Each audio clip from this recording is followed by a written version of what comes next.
Selamat siang Bu Guru, kami dari kelompok 1 akan mempresentasikan latar belakang kedatangan bangsa Barat. Sebelumnya, saya akan memperkenalkan nama-nama anggota kelompok kami.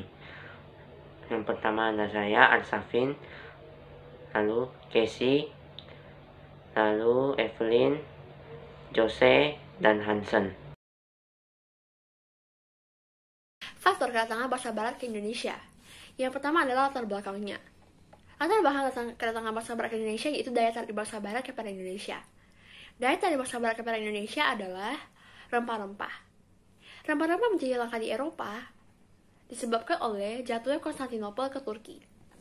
Yang kedua adalah motivasi 3G atau God, Glory, dan Gospel. Yang ketiga adalah revolusi industri. Revolusi industri ini menyebabkan pencarian bahan mentah ke wilayah Asia termasuk Indonesia.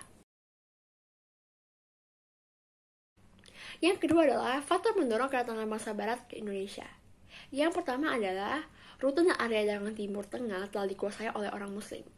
Yang kedua adalah kemajuan dalam bidang iptek dengan ditemukannya peta dan kompas yang penting untuk pelayaran. Yang ketiga adalah memperoleh rempah dari daerah asli dengan harga yang sangat murah. Yang keempat adalah keinginan untuk memajukan perang salib dan penyebaran agama Kristiani ke daerah yang dikunjungi. Yang kelima adalah adanya jiwa petualang. Kedatangan bangsa Portugis.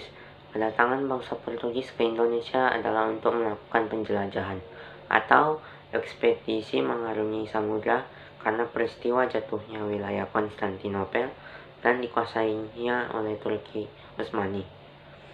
Rute penjelajahan samudra yang ditempuh oleh bangsa Portugis dimulai dari kota Lisabon pada 1486 dan 1497. Menyusuri pantai barat Afrika, Semenanjung Harapan, pantai timur Afrika, berlayar ke arah timur menuju ke Calicut, India pada tahun 1498 Masehi.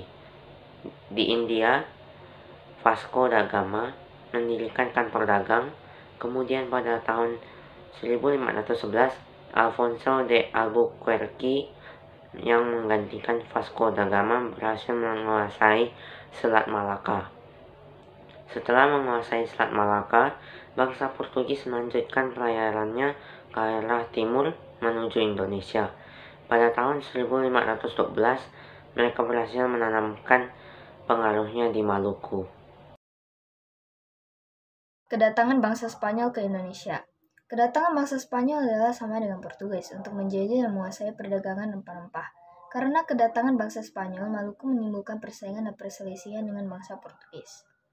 Bangsa Spanyol adalah dengan pelaut terkenalnya, yaitu Christophorus Columbus berangkat dari Lisbon berlayar ke arah barat menyeberangi Samudra Atlantik. Pada tahun 1492, ia berhasil menemukan benua Amerika. Pada tahun 1519, pelayarannya dilanjutkan oleh Ferdinand Magelhaens dan Juan Sebastian Elcano dengan menempuh rute yang pernah dilalui oleh Columbus. Pada tahun 1521, mereka sampai pada Kepulauan Masava di Filipina.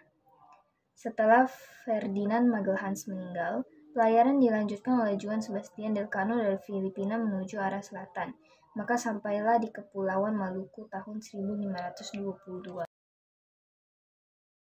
Kedatangan bangsa Inggris. Seperti bangsa Eropa lainnya, tujuan kedatangan bangsa Inggris di Indonesia adalah mencari negara penghasil rempah-rempah. Keberhasilan Spanyol menjelajah bagian barat Eropa mengilhami Inggris untuk mengikuti jejaknya. Ekspedisi penjelajahan samudra yang pertama pun diberangkatkan pada tahun 1577 Masehi yang dipimpin oleh Francis Drake dan Thomas Cavendish. Dengan mengikuti rute penjelajahan Spanyol, rombongan ini berhasil mendarat di Ternate pada tahun 1579 Masehi. Tidak hanya itu, armada Francis Drake dan Thomas Cavendish memborong rempah-rempah untuk dibawa kembali ke Inggris. Menyusul keberhasilan pertamanya, Inggris kembali melakukan penjelajahan samudra, tetapi dengan mengikuti rute bangsa Portugis. Pada ekspedisi kali ini, Inggris berhasil menguasai India dan mendirikan kongsi dagang EIC, East India Company pada tahun 1600 Masehi. Kedatangan bangsa Belanda. Kedatangan bangsa Belanda ke Indonesia adalah untuk menjajah dan memonopoli perdagangan. Dari rempah-rempah, Belanda akan mendapatkan banyak keuntungan besar.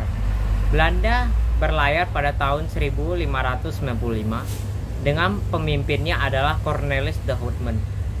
Mereka menempuh jalur pelayaran bangsa Portugis. Setelah melewati Semenanjung Harapan, Samudra Hindia, dan Selat Malaka, rombongan Cornelis de Houtman sampai di Pelabuhan Banten pada tahun 1596.